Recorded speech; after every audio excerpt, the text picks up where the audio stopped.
Hi, I'm Kelly Hayes-Raitt. I visited Iraq in February 2003, just 5 weeks before the U.S.-led invasion, and I returned several weeks later to update stories about the people who had touched me so deeply. One of those stories, Tongue-Tied, is the opening chapter in my forthcoming book, Living Large in Limbo, How I Found Myself Among the World's Forgotten. It's also part of this anthology, The Chalk Circle. Tongue-Tied. The one I wanted to wrap in my arms and bring home is Nabras.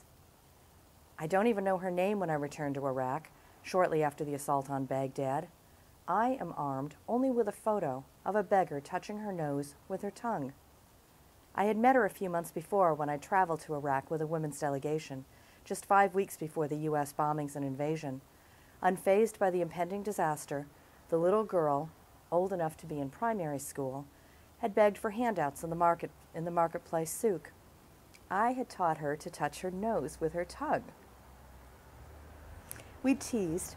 Clearly she wasn't used to an adult making faces at her and delighting in her company. She'd follow me around the souk, nearly swallowing her tongue in laughter as she imitated my nose-touching stunt. She was cold. The dirty scarf wrapped loosely around her neck neither protected her from the chill, nor hid her calculating ability to work the shoppers. Without a translator, the most I gathered from the encounter was a photo of a gleeful girl with laughing eyes and an incredibly acrobatic tongue. When I returned to Iraq 5 months later to find how the war has touched the people who have so deeply touched me, translators are reluctant to take me to the souk. The mood in Baghdad has shifted.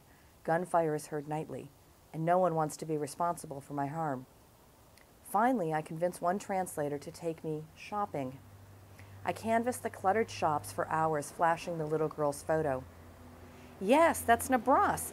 Finally, a shopkeeper recognizes the girl whose deep brown eyes had humanized the smoldering CNN newscasts that had absorbed my life back home. But I haven't seen her in a while, not since before the war. I catch my breath. I had just learned Nabras's name. She can't be one of the thousands of nameless Iraqis we dismissively call collateral damage. I step out into the bright sunlight, and my translator catches my arm. We need to leave, he insists. The equally insistent gunfire across the river rattles my nerve. I feel conspicuous in the souk's crowded, narrow alleys. People dart, avoiding eye contact. Shops close prematurely. Barricaded soldiers seem hyper-alert in the edgy heat. As we worm our way back to our car, I stifle my creeping panic. Behind me, a commotion suddenly erupts, and I turn around to see a crowd of men shoving toward me. I freeze. The shopkeepers part, revealing the terrified eyes of a familiar elfish girl they drag toward me by the scruff of her t-shirt. Nabras doesn't recognize me at first. Not until I show her photos of herself does she smile. Backed against a shop facing a tight crowd of curious men, Nabras retreats shyly, studying her photo intently. I shoo back the men who had treated this beggar only as a nuisance, and kneeling before her, I ask the interpreter to tell her I'd come from America to see her. Without warning, the overwhelmed girl lunges forward and kisses me on the lips. We buy her an ice cream from a passing vendor. She unwraps it and holds it out to me. My defenses melt.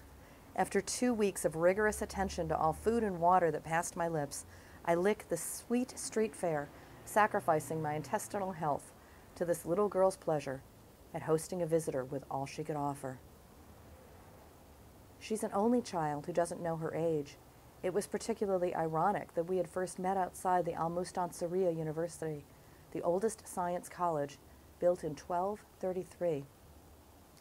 This schoolless girl's only education is learned navigating the streets outside the university's ancient walls. I empty my purse of dinars, stuffing the oily bills into her plastic purse. She gleefully buys another ice cream for us to share. Military helicopters zigzag overhead. Rumors that the American troops had closed bridges and jammed traffic made us jittery. Nabras escorts us out of the dicey souk, grabbing my hand and expertly keeping my skirt from being snagged by the ubiquitous wartime razor wire.